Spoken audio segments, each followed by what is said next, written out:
آخرین فوتبالیستی که زنده بمونه برنده 100,000 تومن میشه. یعنی چی زنده بمونه؟ مگه نمیدونی تو این بازی یا میمیری یا برنده میشی؟ خب اینو باید قبلش به ما میگفتین. دیگه ببخشید دیگه. کریستیانو رونالدو، امباپه و آنتونی شرکت کنندگان این مسابقه هستند. مسابقه از الان رسما شروع میشه.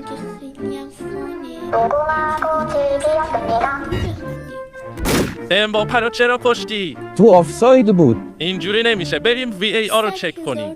بله کاملا واضحه که آفسایده. بریم برای ادامه مسابقه. فقط 2 نفر موندن. عجب زنبور بیشعوریه. برو کنار دیگه. اوه. ببینیم آیا آنتونی میتونه به خط پایان برسه یا نه. این دیگه چه آهنگیه؟ بابا این آنتونی خودش وصل شد به بلوتوث آهنگ گذاشت. و آنتونی برنده 100,000 تومن ما میشه. عجبا.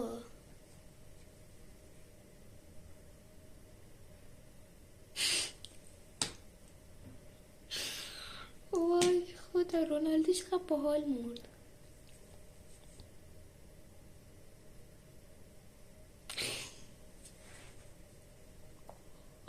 از چه آهنگی استفاده کرد؟